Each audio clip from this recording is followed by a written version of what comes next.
শিরকের মধ্যে ডুবে গিয়েছে গোটা জাতি। আপনারা কেন কথা বলছেন না? মসজিদে কথা বলুন, চাকরি চলে যাক। ময়দানে কথা বলুন, চাকরি চলে যাক।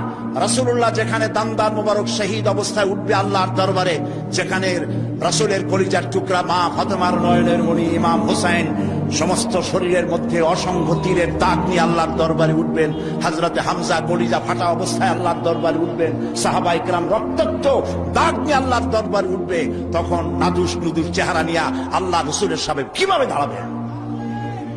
প্রয়োজন হলে জেলে যান, প্রয়োজন হলে মার খান, এই মাজারের বিরুদ্ধে কথা বলুন, এইসব ভণ্ড অলিদের বিরুদ্ধে কথা বলুন।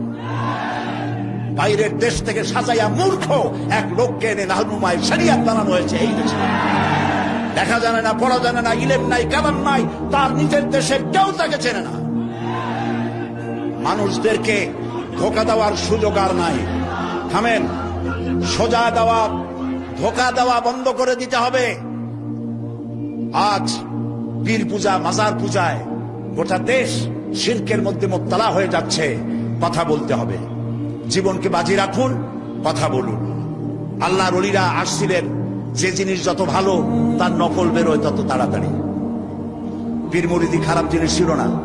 হযরত খাজা মঈনুদ্দিন চিশতি রহমাতুল্লাহ আলাইহি একদিকে পীর মুরিদি করেছেন, আর একদিকে পৃথিরাজের বিরুদ্ধে তিনি লড়াই করেছেন, এবং সেই যুদ্ধ করে গোয়ালিয়র, পান্ডুয়া এবং আজমিরে মুসলিম রাজত্বের সূত্রপাত করেছেন, যা মোহাম্মদ ঘুরির মতো বাদশার পক্ষেও সম্ভব হয় নাই।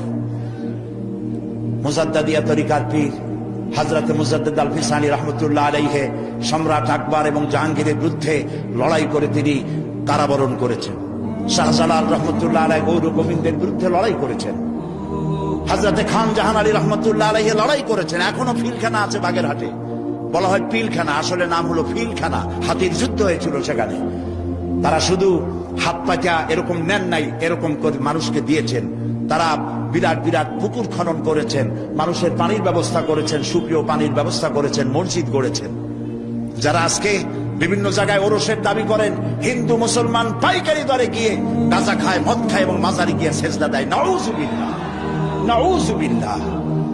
মাজারে কি চান? মুসলমানদের সাথে মাজারের কিসের সম্পর্ক? মুসলমানদের সম্পর্ক হবে মসজিদের সাথে। আর আল্লাহর ওলিদেরকে আমরা সম্মান করি।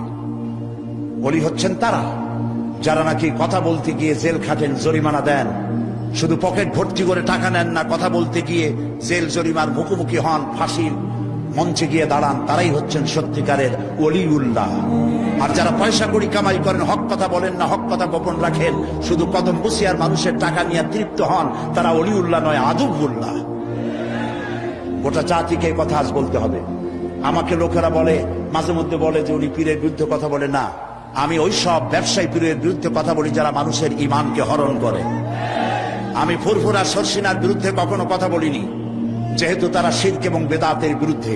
এই পীর সাহেব আমার পাশে বসে আছেন, ওনার দাদা, ওনার বাবা আমার বাপ চাচার পীর।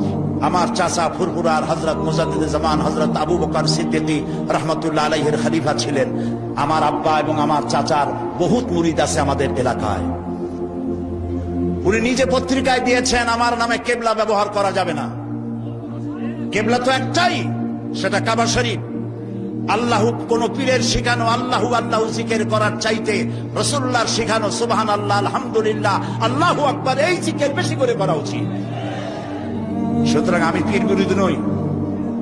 যারা হক্কানি আমি তাদের পক্ষে, আর যারা ব্যবসা করেন আমি তাদের বিপক্ষে। সুতরাং আপনাদেরকে শিরক এবং বেদাতের বিরুদ্ধে কথা বলতে হবে। গেরা শরীফ এটা কি? ইয়া আব্দুল কাদের জিলানী সাইয়্যান লিল্লাহ, নাউযুবিল্লাহ মিন যালিক, এই সমস্ত পড়া হচ্ছে। হযরত আব্দুল কাদের জিলানী রাহমাতুল্লাহ আলাইহির নামে দরুদ বানানো হয়েছে। এই মঞ্চে আমি বলেছিলাম, আজকে যদি বড় পীর সাহেব কুতুবে রব্বানী মাহবুবে সুবহানী শেখ মহিউদ্দিন আব্দুল কাদের জিলানী রাহমাতুল্লাহ আলাইহি বেঁচে থাকতেন, এই গেরা শরীফ যারা করে জুতা দিয়া মুখের উপরে তিনি পিটাতেন। সুতরাং বেদাতকে ছেড়ে দিতে হবে, বেদাতের বিরুদ্ধে বজ্রকণ্ঠ হয়ে জীবন দিয়ে কথা বলতে হবে। তাওহীদের পক্ষে কথা বলুন, শিরকের বিরুদ্ধে আর বেদাতের বিরুদ্ধে কথা বলুন। সেই সাথে আমি 5টি কথা বলতে চাই যা আপনারা করবেন। আপনারা জানেন, জানা কথাগুলি স্মরণ করিয়ে দিই। তাওহীদ প্রতিষ্ঠার পক্ষে কথা বলুন, শিরকের বিরুদ্ধে বেদাতের বিরুদ্ধে কথা বলুন, এবং নারীর অধিকারের কথা বলুন। কারণ আজকে বলা হয় ইসলাম নারীকে পর্দার মধ্যে ঢুকাইয়া তাদেরকে অধিকার থেকে বঞ্চিত করেছে। না, পৃথিবীতে ইসলাম নারীকে যে অধিকার দিয়েছে এই অধিকার পৃথিবীতে কেউ দিতে পারে নাই। পাশ্চাত্য নারীকে পুরুষ বানাইয়া নারীর অধিকার দিয়েছে, আর ইসলাম নারীকে নারীর মর্যাদায় রেখে পুরুষের সমান অধিকার দিয়েছে। আমি সে কথা আগামীকাল রাত্রে বলবো এখানে ইনশাআল্লাহ। সুতরাং নারীর অধিকারের কথা বলুন, অমুসলিম নাগরিকদের অধিকারের কথা বলুন। ইসলাম যে অমুসলিম নাগরিকদের ব্যাপারে কথা বলেছে, সাম্প্রদায়িক সম্প্রীতির কথা বলেছে, সে কথাগুলিও আপনারা বলুন। এবং নিজের জ্ঞানকে এইসব কথা বলার জন্য নিজের জ্ঞানকে শানিত করতে হবে, নিজের জ্ঞানকে সমৃদ্ধ করতে হবে। কিতাবুত তাওহীদ পড়ুন, আকীদাতুত তাহাবিয়া পড়ুন। নিজে আকীদা কেমন হওয়া উচিত রাসূলের প্রতি, সাহাবায়ে কিরামদের প্রতি এবং আল্লাহর ওয়াহদানিয়তের প্রতি, তার জাতের প্রতি আকীদা কেমন হওয়া উচিত, এসব কিতাবপত্র, হাদিস, কোরআন বেশি করে পড়ে মানুষের কাছে এই কথাগুলি আমরা যত বেশি বলতে পারবো ততই আমাদের জন্য কল্যাণ হবে। হযরত উলামায়ে কেরাম, যেহেতু নামাজের ওয়াক্ত সামনে, আমি আর কথা বলতে চাই না, যেহেতু আরো দুজন মুরব্বী, আমাদের মুরব্বী, তারা সহি রাহনুমাই করেন জাতির, তারা কথা বলবেন। আমার বক্তব্য এখানে শেষ করছি এই কথা বলে, আসুন আমরা ঐক্যবদ্ধ হই, আসুন আমরা ঐক্যবদ্ধ হই। কেউ ঐক্যবদ্ধ হইলাম না, এটার কোনো দাম নাই। ঐক্যবদ্ধ হওয়ার জন্য আসুন তাওহীদের উপর ঐক্যবদ্ধ হই, খাতমে নবুয়তের আকীদার উপর ঐক্যবদ্ধ হই, শিরক এবং বিদআতের বিরুদ্ধে কথা বলি, একই সুরে বলি, একসাথে বলি, জীবনকে বাজি রেখে বলি। আল্লাহ তাআলা তৌফিক আমাদেরকে দান করুন। হাদা মা ইনদি ওয়াল ইলমু ইনদাল্লাহ আলাইহি তাওয়াক্কালতু ইলাইহি উনীব। ওয়াসসালামু আলাইকুম ওয়া রাহমাতুল্লাহি তাআলা ওয়া বারাকাতুহু।